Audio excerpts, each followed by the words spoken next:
Hello and welcome to this very special event that we have today. Business Leader is partnering with BCMS for a discussion called The 7 Habits of Successful Business. And we have an amazing panel today who can cover that topic. I just want to say thank you to the team at BCMS for sponsoring for today's event. And you can find out more about them at bcms.com.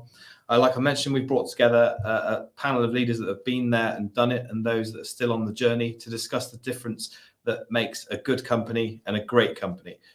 For reference, the 7 habits that we'll be kind of looking into are innovation, have a vision and write it down, follow the data, build a detailed business plan, empower your people, listening to the market and learning, and getting external advice. So on to the event itself and how it will work. The why of why we're here is to give you, the viewers, many of which are growing businesses, some insight and knowledge you can hopefully take away. The discussion will last for around 45 minutes, and then we'll have questions from the audience at the end. And if you are watching and you want to send in a question, please do it to questions@businessleader.co.uk. So as I mentioned in the discussion, we'll dig into those 7 habits and others. But in the first part of the discussion, I want to just find out about a little bit more about each business and the challenges that have been unique to them as they have grown. And I've mentioned we really do have an amazing panel. So let's introduce them. We have Jonathan Dunn, who's the CEO at BCMS. Morning, Jonathan. Morning, Ollie. We have Mara Alves da Silva, who's the Managing Director at Nova Services. Morning, morning, Ollie. How you doing? Good, thank you. We have Rob Dance, CEO at Rock IT. Morning, everyone. Hi, Rob. Great to have you here. Thanks for having me. Morning, all. We have Raisa de Haas, who's the co-founder at Double Dutch. Good morning. Hi, Raisa. Chris Forbes, another co-founder at the Cheeky Panda. Hi, Chris. Good morning, everyone. Brilliant. And Lewis Raymond Taylor, who's the CEO of the Coaching Master. Good morning, Lewis. Good morning. Good morning. So as mentioned, we'll start just by getting to know the companies. And Jonathan, I wanted to kind of start with you. Obviously, BCMS are partnering with Business Leader on this event. You do some great work with helping companies on their growth journey and eventually exiting. You'll see many companies that grow and exit. In your opinion, what sets the winners apart? Yeah, I mean, we do have the privilege of working with lots of successful companies. And I have to say, I admire them all.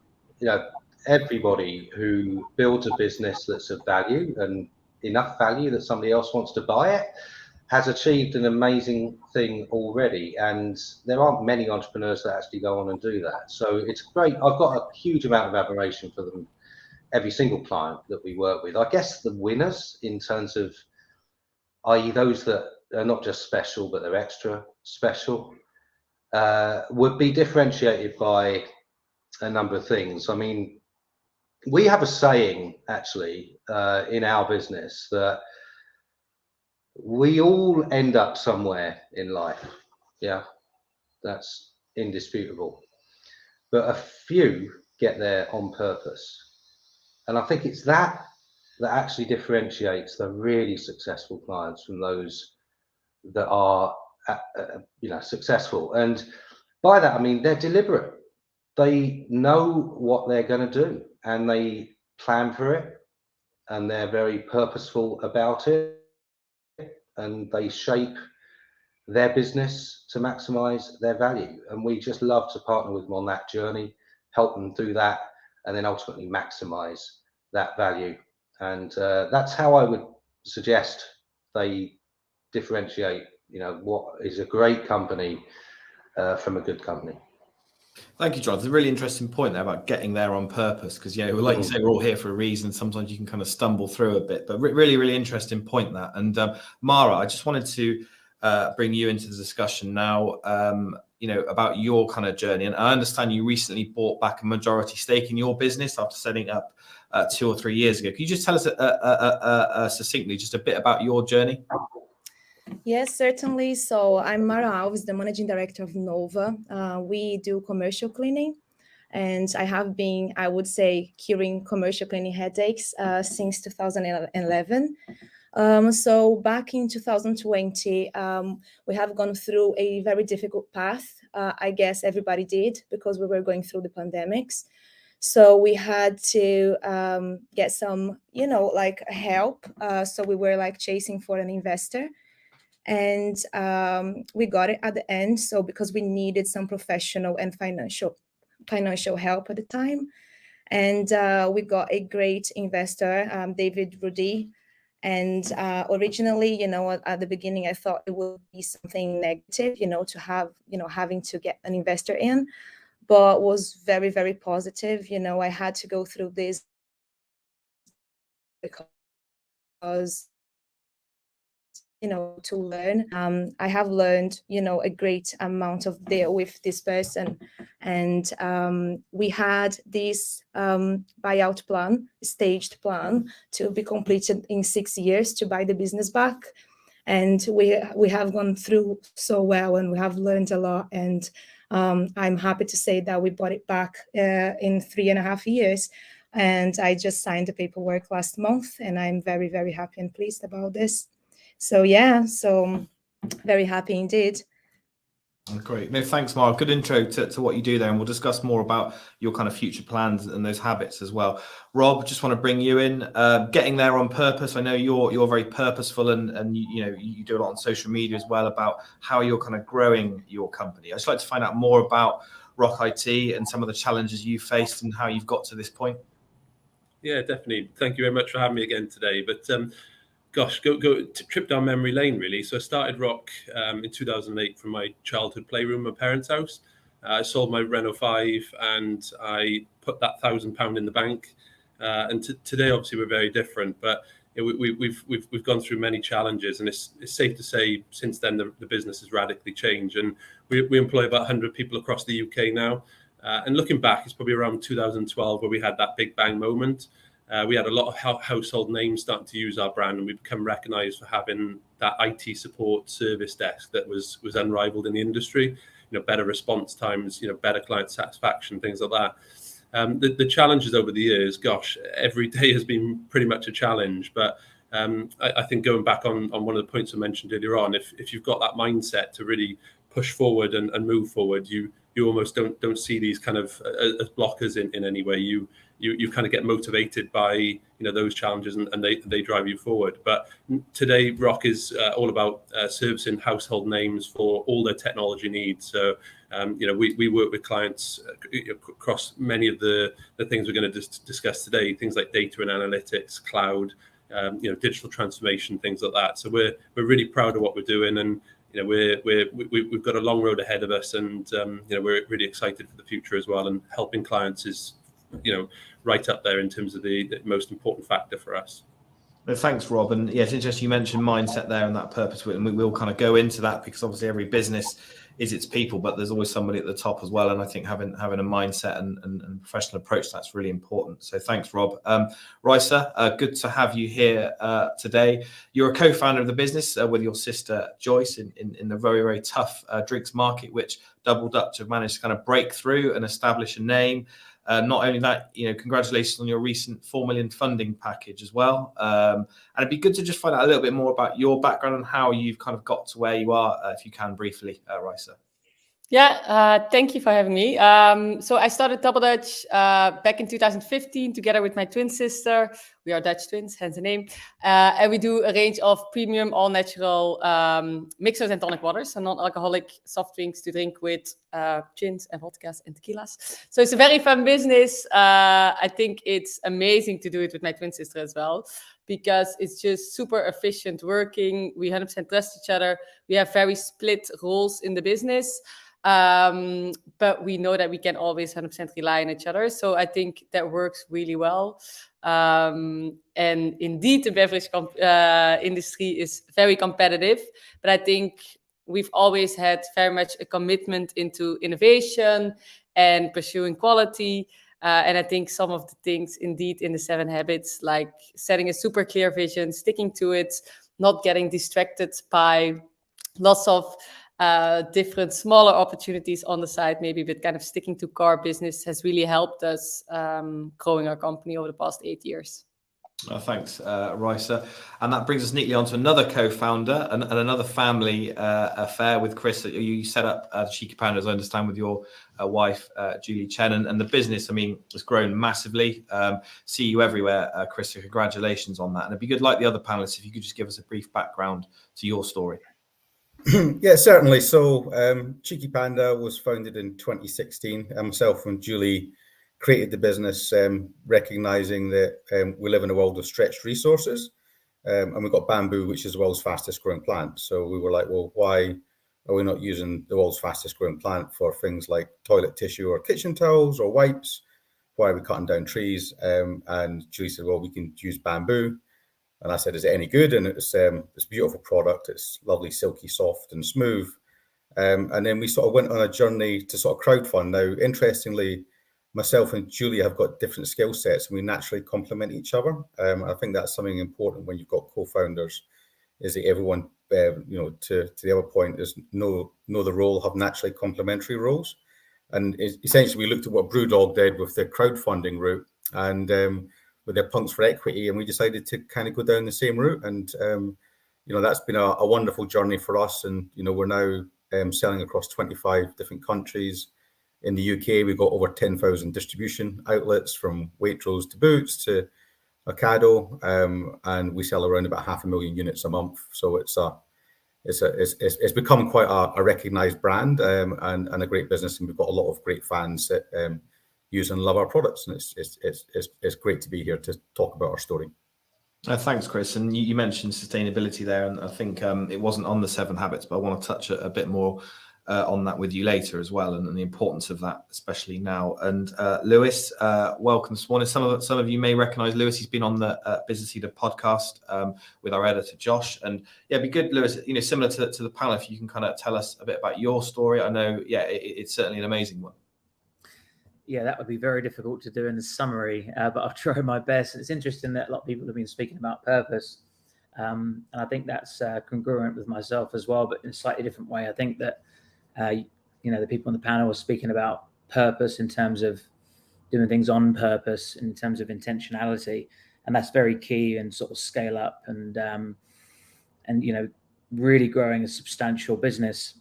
In the early days, for me, it was more about doing things with purpose, as cheesy as that sounds, because I didn't have any intention of starting my business. My journey was one of a personal transformation. I'd been through a lot of trauma. I'd made a lot of wrong decisions in my life, some of them leading me to addiction and even time in prison.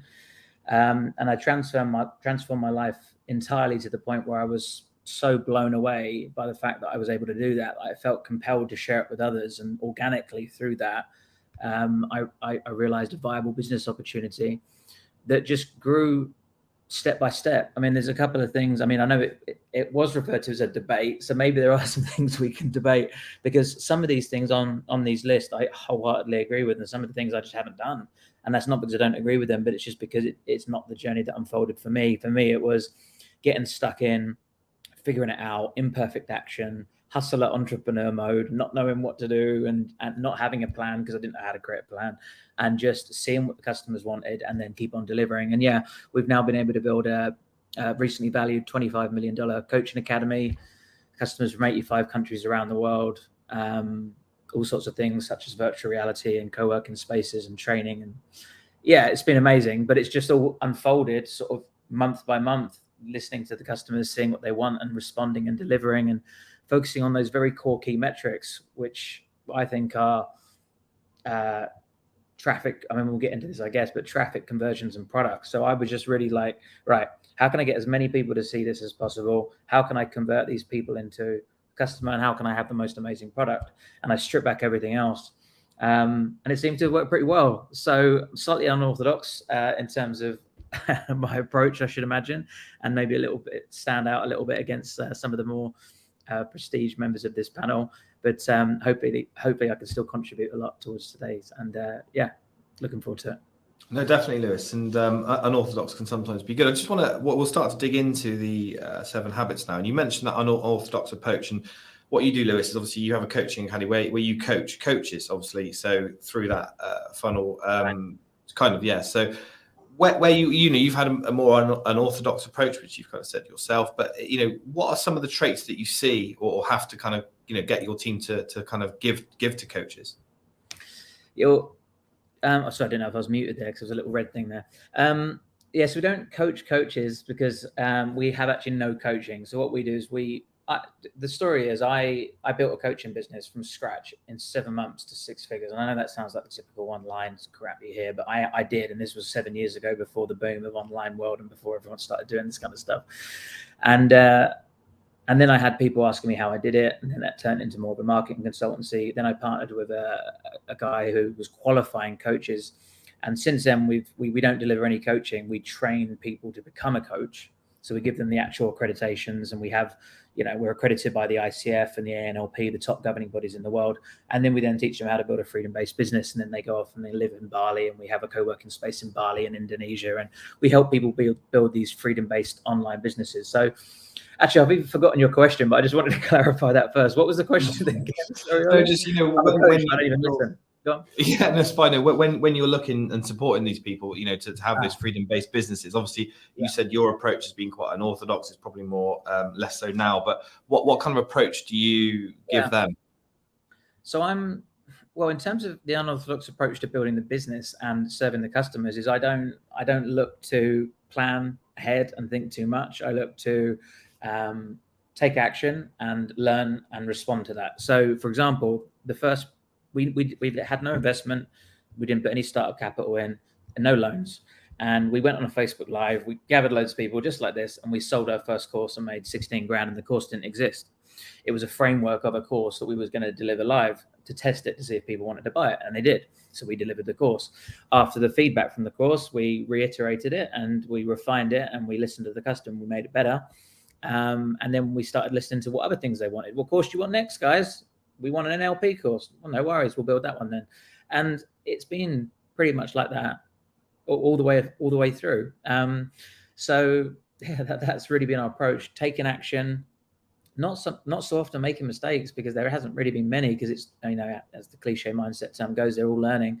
So some things work better than others, but some things really blow through the roof that we weren't expecting to.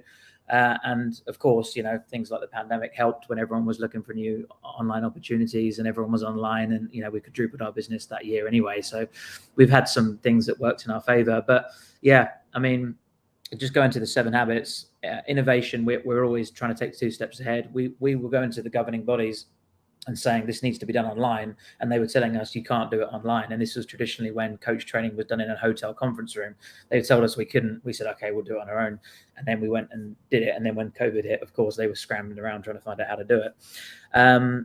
Having a vision, writing it down, sticking to it, that's one that hasn't materialized immediately, but developed through the years. It's not something that I knew at the beginning because it happened organically. Data, I'm now a big advocate for, but again, wasn't at the start. It took me about 3 years before I even knew how much money I was making. I was just making sure that it was more than how much I was spending, as long as the revenue was going up. And then as the years went past, obviously I realized that metrics were very important.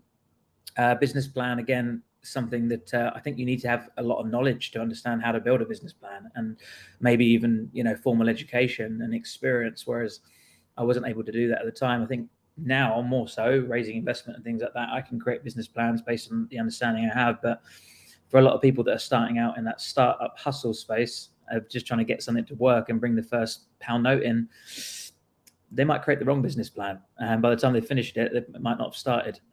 So I always recommend people just get going, see what happens from there. Listening to the market and learning 100%, listening to your customer. That's something that I've always done. That's what I explained. That's the forefront of what we do. We just literally, and we ask as well. I don't just listen, we ask, what do you want? What don't you like? And then we just change those things. Sounds really simple when you hear it. And external advice, absolutely. Again, wasn't something I did at the beginning. I was something that I needed to go out and learn for myself. But then as maturity kicks in and you realize there's blind spots and there are things you just simply can't do once you've understand your strengths and weaknesses, about filling those gaps with people, training, mentors, and what have you. So anyway, that was a blitz through your entire 7. No, that's fine. There was some couple of golden nuggets in there. No, definitely, and you know, you mentioned, you started to mention that those kind of habits there that we're talking about, and obviously they're going to be different for everyone. I realise sometimes what you set out to plan can be different to where you end up. But Rob, in terms of those kind of habits, and particularly having a vision and writing it down, is that something you've kind of done? And do you sometimes look back and think, you know, wow, that's completely different to what I expected? Yeah, and I think the vision one's very important. And actually, yeah, great comments there from Lewis. Like, and it's weird because I've kind of done it quite different in terms of like planning. For example, I probably learned the hard way, but getting started is key. But my first business plan was 250 pages in length. It took me 6 months to write, and you bang on that. Sometimes you can go a little bit too detailed on those things, but you know, that kind of mindset has kind of followed me through. So every single year we've written a new plan. And my dad was actually a bank manager, and he used to say to me, you know, he was shocked at the plans that we'd write. And one piece of advice that I would give is, when you are writing a business plan, there's one that you would write for a bank, but there's one that you would write for yourself. And the one you need to write for yourself to actually move forward and to actually get real stuff done is very different to the bank one. Now, the way I look at it is creating a blueprint rather than a plan. And this blueprint is almost a list of exactly what you need to do. You need to go out and do the research to obviously build this plan. But this blueprint should be not something you put in your debt. You know, you don't stick it in your drawer and don't use it. It's a digital copy that you keep on the front screen of your OneNote or Notion, whatever tool you use. But you know, you don't throw it away. You use it day to day, and that is a big difference. I think when people think, I need to write a business plan, it's got all these, you go on Google, right, what are the key headings for a business plan? You start writing, and to be honest, most of it is just rubbish. It's great for a bank, and that's expected for them. But for me, you know, it's about getting stuff done, and you don't get stuff done from the traditional plan. But the vision point's a great one, and we've had a vision from the start. And I think having that real purpose is what has driven our staff, and it's the most important thing I would say. And writing it down is one thing, but communicating it regularly and communicating it often is arguably more important. So we try and bring it into the fold. So we do regular all hands meetings every month, where we bring the whole company together, and it's something we talk about in that meeting. Every single meeting, you know, I talk about it, but they talk about it as well. And just having that goal, something to aim for. And ours is to have a transformative impact on our clients and our people in the community.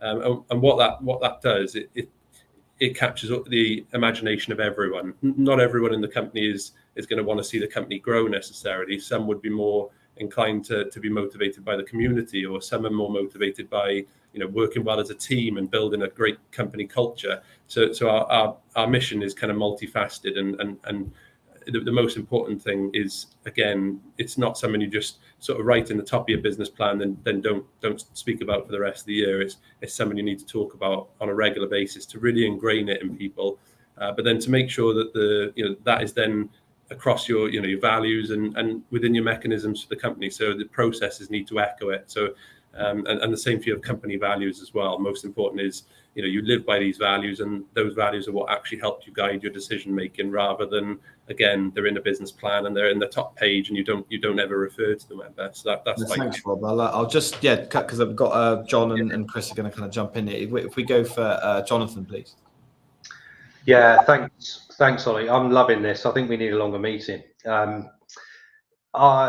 We have as I said earlier, we work with a lot of clients, and I have to say, Lewis, your story and the way you've built a fantastic business, as contrasted with Rob's way of doing it, it's what we hear all the time. I have to say, there is no, whilst we're talking about habits, I think, you know, business people like you guys and like us, you're instinctive, right? You're impulsive. You kind of know what you want to explore, and that's what we find across our client base. You know, taking risks, which I guess is innovation, and delivering a on those risks. And that's what I guess a successful business really does, and it knows when to stop taking a risk because it's not working.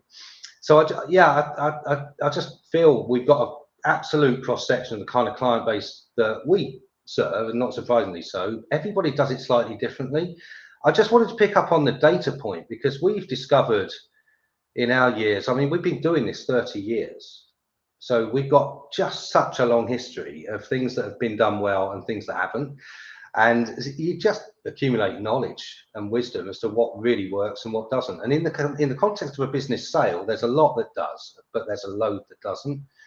And measuring what is important to your ultimate next owner before you sell is so important, and not many businesses do it. And I think follow the data is a key thing that we don't see that much of. People are just focused on the things that matter to them, and quite rightly so, but they fail to spot the aspects of the business that the buyer is going to find a bit of a turn off or get really excited by and really pump that. So data can take a different form when you are preparing for a sale, because it has to be informed by what's important.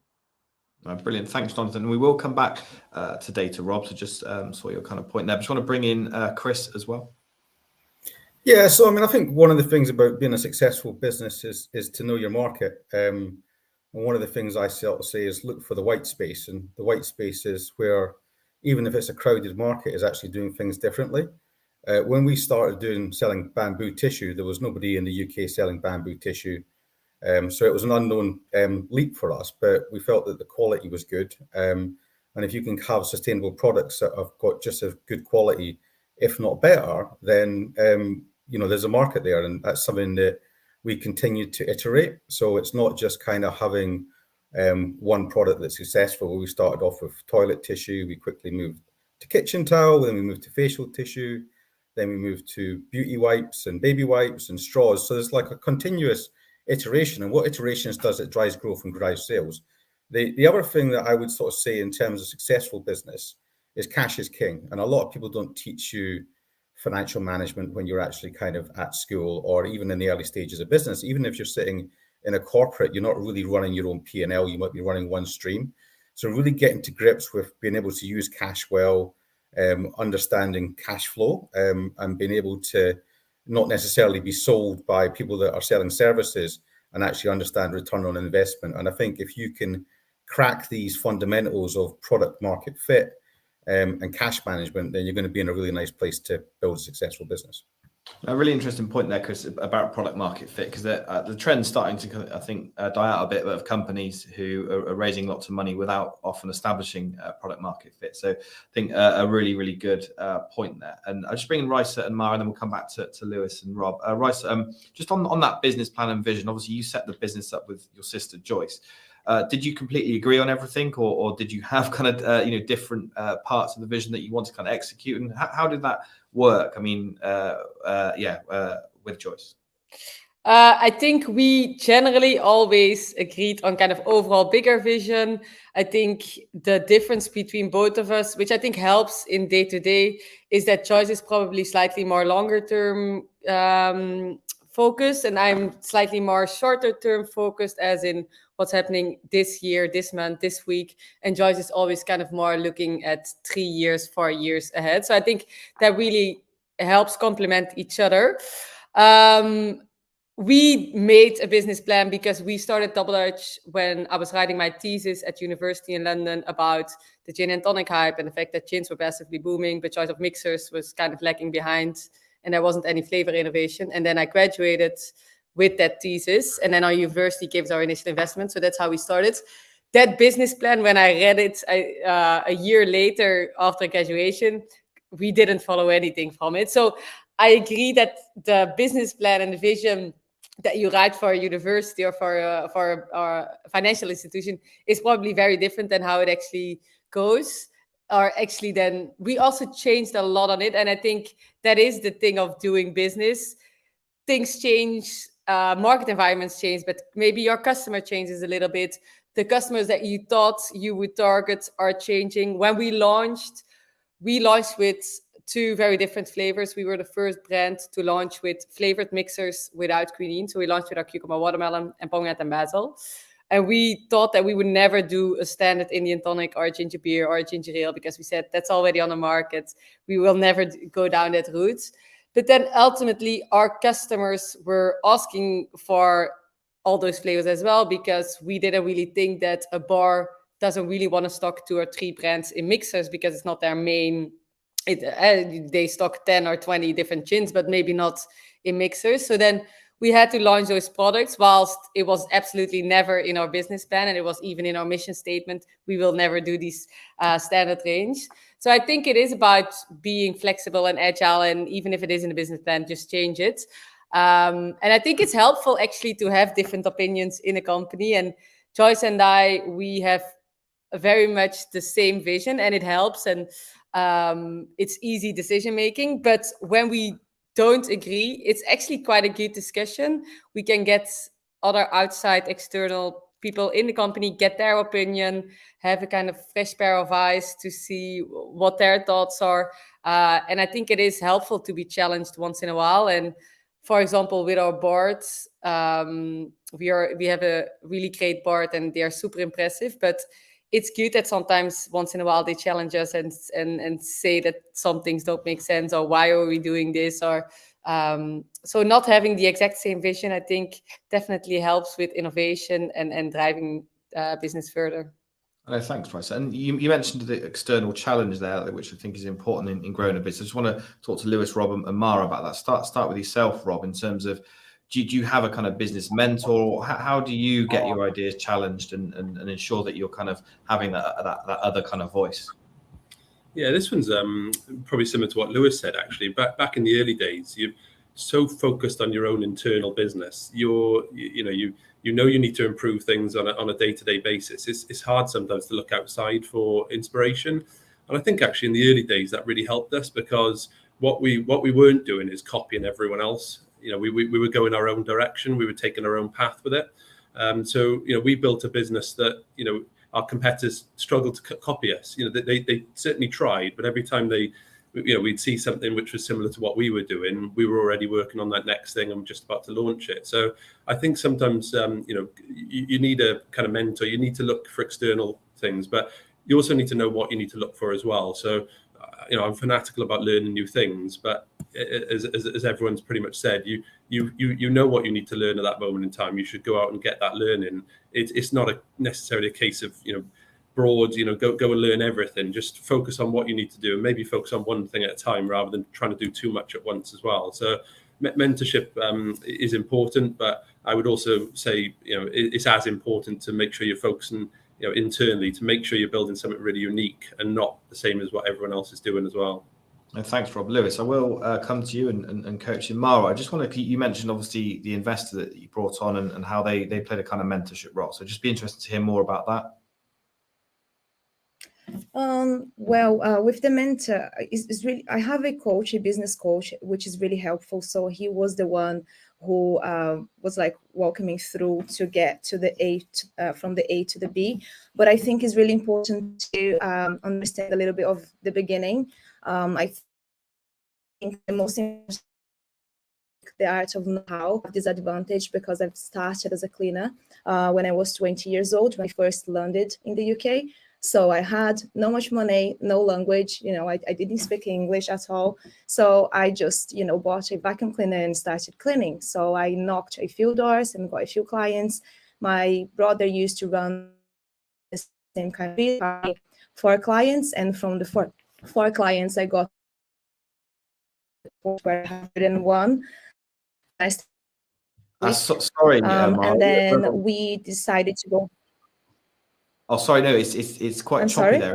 And yeah, it's quite choppy, the signal there, and cutting out. Sorry to interrupt there, because it's great story and really admirable. But I'm just going to come to Lewis, if that's okay, Lewis, and just talk about the coaching aspect. Big congratulations, Mara, because you sound like we've come from similar spaces. Just getting out there and doing it. I was once getting that first coaching client, and you was once getting your first cleaning client and building out from there. And yeah, I think we've got similar journeys in that respect. I'm sure we've all been on those beginning steps. But yeah, I just wanted to talk about coaching specifically, because obviously being the coaching masters, that's what we do. We train coaches. And I think there's a misconception of what a coach actually is. So a mentor or a consultant is typically someone that will give advice and they'll share what's worked for them or what they've learned in school or what have you.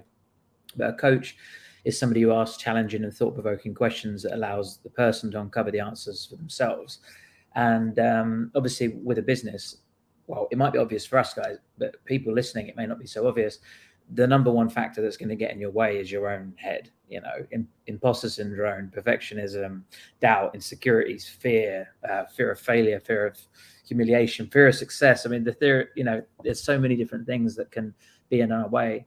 And also when it comes strategically, those things are influencing us, and also it can sometimes be blinding. So a coach is very helpful to highlight any blind spots that you have, to break down any limiting beliefs, to build confidence, to shift your perspective, to realign yourself closer to that vision. Because, it's very easy to, you only know what you know, and we're used to thinking in the path of least resistance. And sometimes something that's very obvious to someone else is, we can be completely oblivious to. So having a coach who's not necessarily telling us what to do, but is empowering us as an individual, and allowing us to become the best people we can be, is obviously going to help the business grow, because we're laser focused and there's nothing in our way. I meet people day after day that are extremely talented, extremely intelligent, but just one mindset obstacle would be the difference between them, being successful or not, or even starting or not. So I think coaching is extremely important. But just to echo what I was saying earlier, I think, and also something that Rob was saying,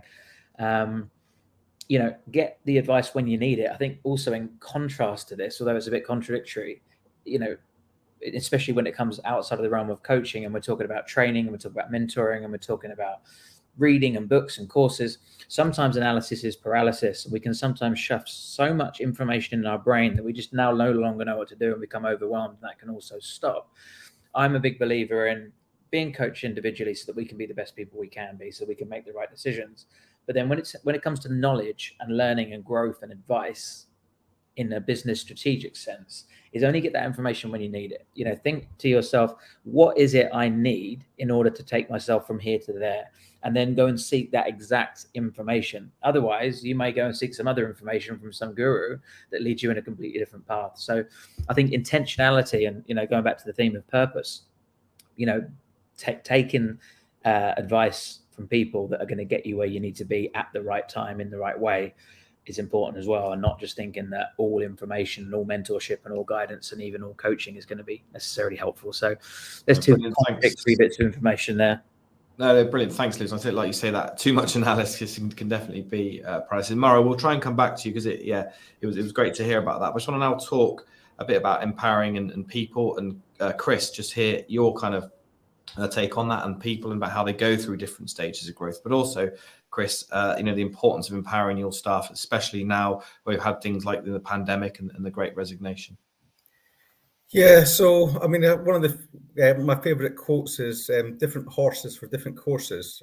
So we bootstrapped our business. We built it from our back bedroom. Our first hire was a graduate, because we didn't have the money to sort of bring in sort of more experienced corporate people, and kind of going back to the sort of cash flow things. We built in the initial stages of the business just a very young, enthusiastic team. Didn't really know what they were doing. We didn't really know what we were doing, because we weren't really from FMCG, myself and Julie. But then as the business started to build and started to get bigger, then we started to realize we needed more people with better finance skills and more sophistication about working with retailers.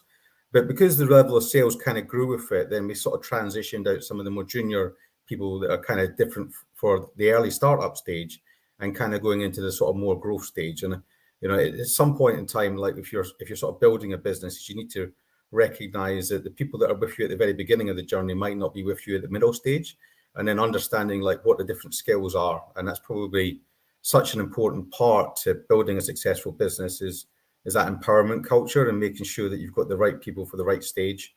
And if you can do that and you can reward them along the way, then you'll have a lot of loyalty, because we use stock options as a really good tool to sort of retain top talent. And I think that if you are building a successful business and you see someone that's going to be key for your growth, over the longer term, they're going to get headhunted if you're doing well. But one of the ways that you can do that is give them some earn out on options and equity. No, that's brilliant, Chris. And it's so important now, isn't it? That kind of talent retention in what is a very, very competitive market. I just want to come to Rob, but first, Jonathan. I know that BCMS is employee owned, so I'm sure you can add to Chris's thread there. Yeah, thanks, Ollie.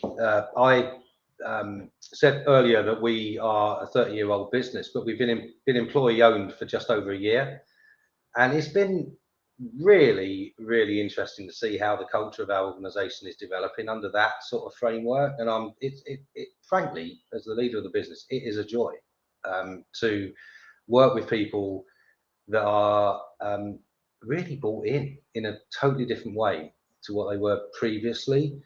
And I think, touching on the vision point, we've been working hard on why we exist as a business and what our vision is, and it is different and it does evolve, right? It does evolve. And our big bang moment, Rob, you had yours right at the start, we had ours only 18 months ago, which is, we're all about impact, actually.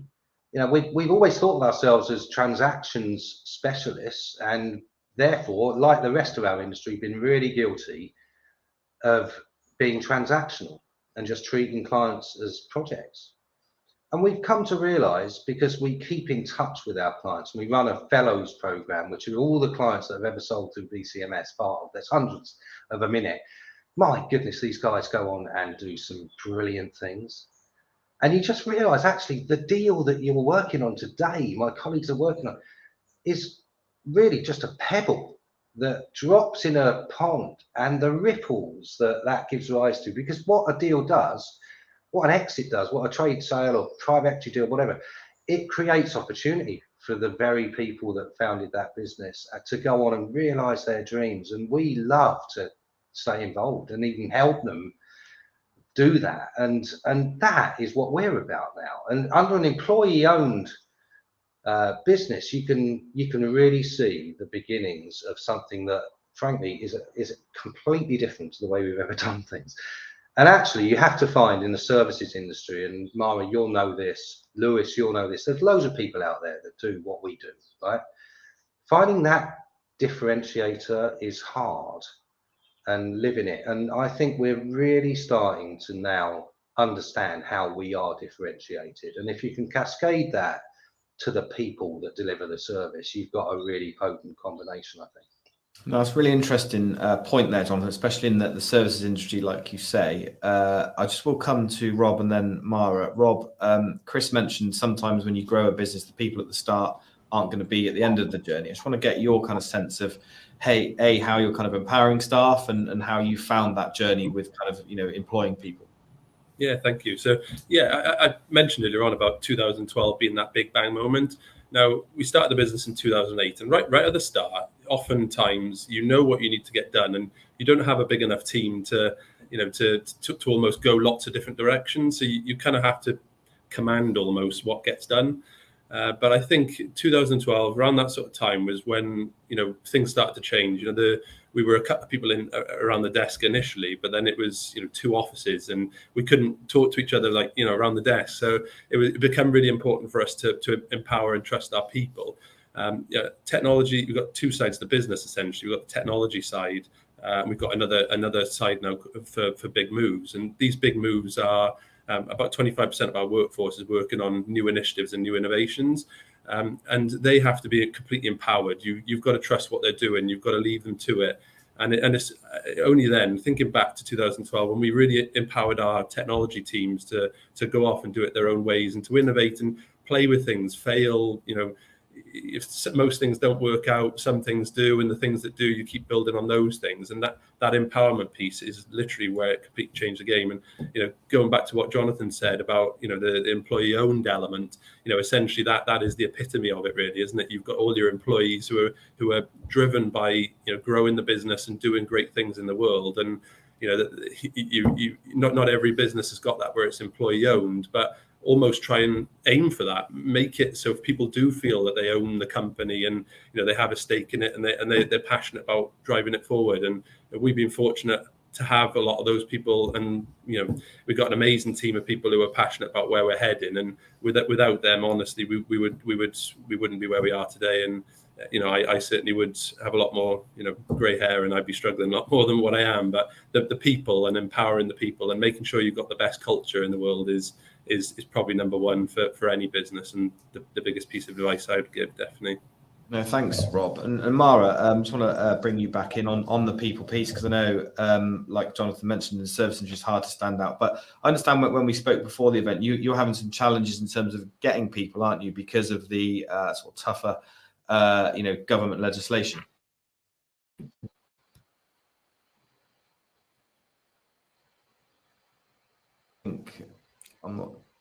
Ollie, I'm sorry. Can you repeat the question? You got cut off. Apologies. Yeah. No, it was just to follow on from kind of Rob and Jonathan about the importance of people and how you empower them. But I know that when we spoke before, you mentioned that actually sometimes acquiring talent is becoming more challenging for you. Yeah, well, I mean, empowering people. I do this through my life story, because I have the advantage of the know-how. As per mentioned before, I have worked in every single bit of my business, in every single area. So like, this is one of the most powerful things that you can ever do in your business, which how to do it, and you can explain, and you can give the enforcement that things can get done. And in terms of recruitment, will be very difficult now. Like, it's been very difficult after the Brexit to employ people for cleaning. Because obviously majority of the cleaners, they come from abroad. Sometimes is one of their first work that they have, because of the language barrier and things like that. But we have a massive help, and we use a lot of social media to be able to recruit those people.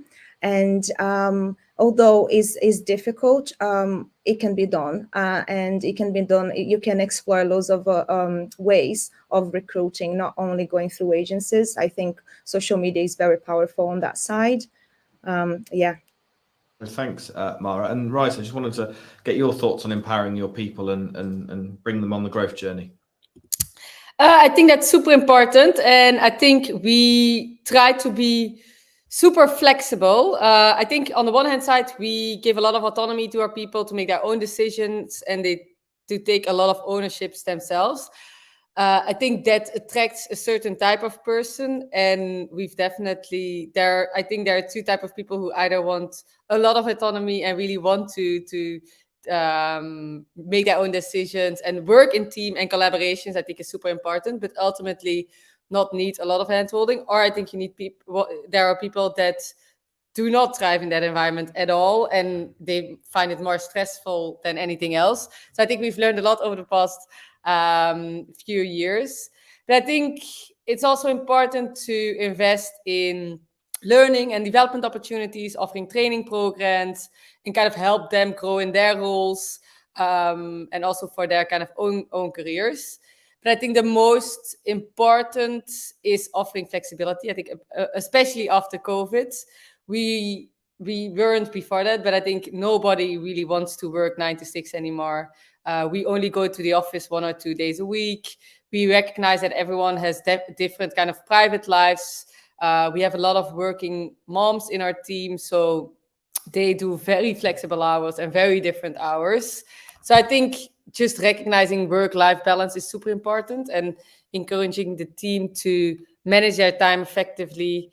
And I think another thing, celebrating successes and contributions and achievements and wins is super important. And I think we definitely need to do more of that.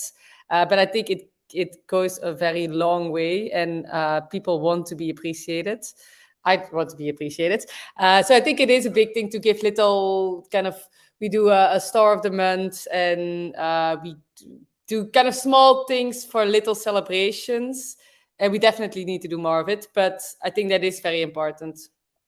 Thank you, Raisa. And, in a roundabout way, we've kind of got through all the 7 points. And now we're going to take a question from the audience, which is, what factors will make my business more valuable if I'm looking to sell? I think we've got Jonathan, who might be good at answering that, and we'll come to Jonathan. But we'll start with Lewis, then Rob, then Chris, then Jonathan. If we can make the answers quite succinct on this one. So yeah, Lewis.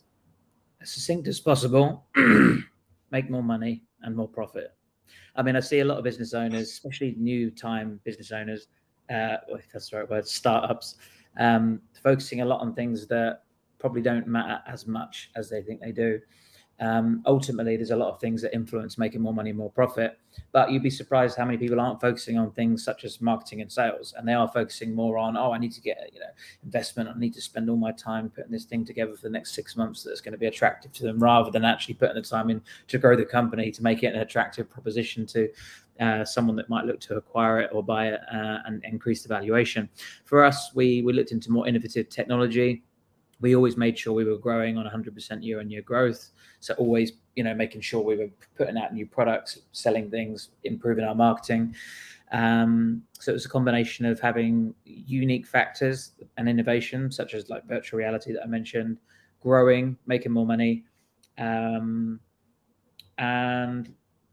I would say those are the main things that got us to the valuation, but it's always about the money. At the end of the day, I mean, it's a calculation on the money. At the end of the day, there are other factors like IP and innovation that will contribute, but it's going to be a multiple at some point in some respect of how much money you're making or how much profit you're making. So focus on sales and marketing and put as much effort as you can into increasing that and show a good growth rate that's going to extrapolate over the years.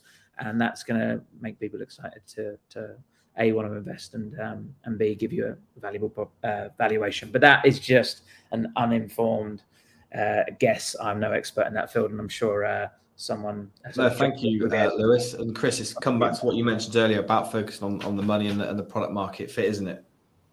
Yeah, absolutely. Chris. Yeah. So I mean, I think the market's a bit of a wheel, right? So every sort of year, the market wants something else. So in sort of 2020, people were just mad for direct-to-consumer businesses. Then nobody wanted to have consumer businesses, and now people want like omni-channel businesses. And I think for business owners, if you're chasing the wheel, you're never going to be successful. You have to do what you're good at. You have to build businesses that are sustainable and in the revenue streams and as part of your core thing. And eventually the wheel will come round to you. And then, so certain times there'll be different multiples applied to different sectors. So you shouldn't necessarily chase the deals. You should wait for your sector to be hot. And then when it's hot, then it's probably the best time to make trades.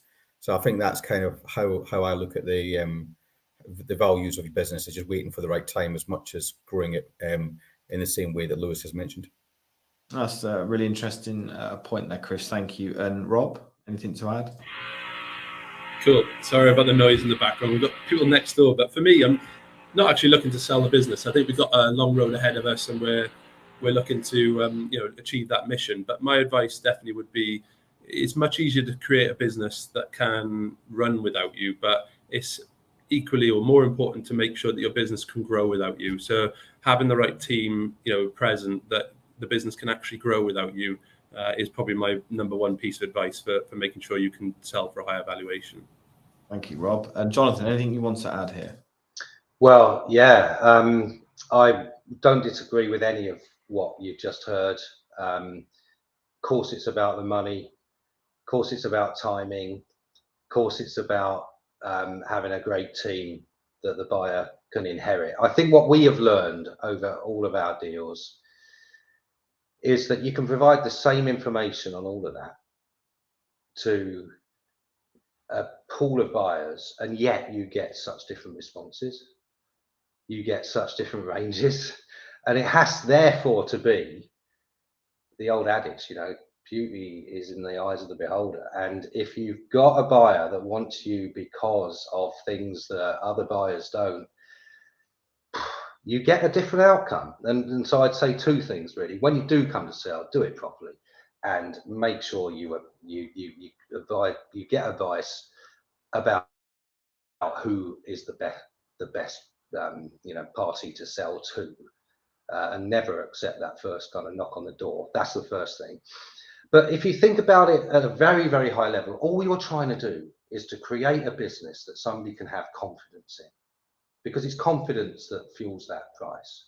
And the more confidence they can have that they're buying this at a price that makes sense to them and that it's not going to go wrong the moment you leave, which is to Rob's point, then you've done something that is really important if you're going to maximize the value of the sale and get the best terms you can possibly get. So make it viable, deal with all the things that put buyers off, that erode confidence, things like too much reliance on a particular customer, or you can make too much profit from one particular deal or whatever. Just try and make this as viable as possible and make it as easy as possible. So just get rid of all the stuff that's going to get in the way and do the deal quickly, because once you got that price that you're happy with, we know time can kill deals. Pandemics happen, whatever it is. Yeah. So you just want to get out the blocks and sprint to the finish. So it's all about preparing for that and being ready for it. Brilliant. Thanks, Jonathan. And that neatly kind of brings us to the close of the event. I just want to say thank you to our panel. We will just have a kind of final thought from each panelist, but we could have spent 2-3 hours discussing these individual points in much more detail. So yeah, and thank you for everyone for kind of their input and being succinct as well. So, I mean, Jonathan, if we just start with you, just your kind of final thoughts and a wrap-up comment. Yeah, well, look, first of all, thanks for pulling all this together, Ollie. It's been really, really invigorating for me. I hope it has for the people on the panel and elsewhere watching this. I think, in a nutshell, just do it deliberately. Whatever you're doing, do it deliberately. That's great. And Mara, thank you for coming along today. And yeah, any final thoughts from yourself? Ollie, thank you for inviting me for this amazing. Just 7 habits, which is really important, is never stop learning. I think this is truly important. You have to learn with people, with books, and most of all, like through your life journey, because your life journey can throw you like loads of challenges. But the important thing is you to use those challenges as a way of developing yourself to be a better person on professional levels, like professional and personal levels as well. Thank you, Mara. Some good advice. And Chris? Yeah, I mean, entrepreneurship's a journey, and different people want to do it for different reasons. I encourage everybody to think, if they have got the ability to be an entrepreneur, to try it. It's a lot more rewarding than sitting in a corporate career. And if you want to know more information about my products or what we do and some of my thoughts, then just follow me on LinkedIn. It's just Chris Forbes, and look for the guy with the panda hat. Nice. Yeah, enjoying the hat today, Chris. That's brilliant. And Raisa, Double Dutch, great drink, great brand. So yeah, your kind of final thoughts.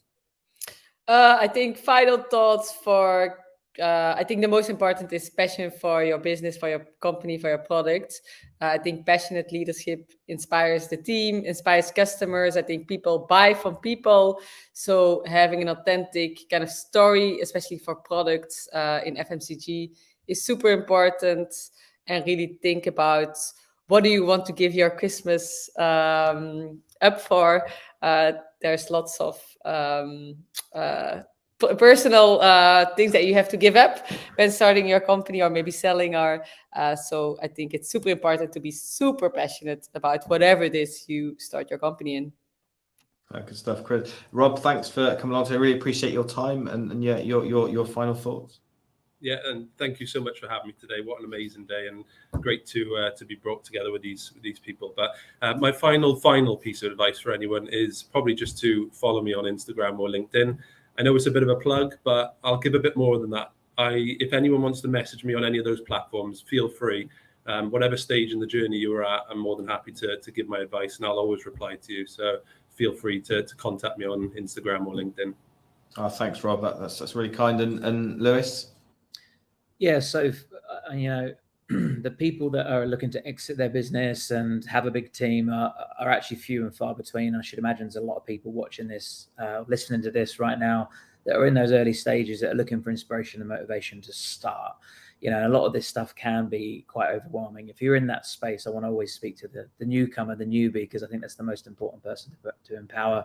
And I just want to say fail fast, fail often, and fail forward. It's a Les Brown quote. It's not mine. Won't steal it.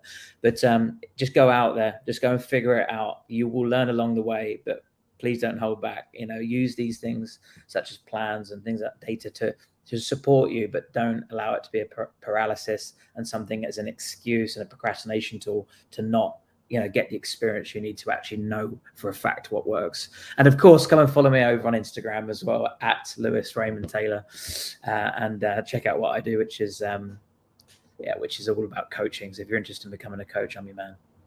Nice. Well, yeah, some good shout outs there. And thank you to our panel again. Absolutely brilliant discussion. It's a wonderful day out there. So thank you for tuning in, and please do follow www.businessleader.co.uk for our other events. Thank you.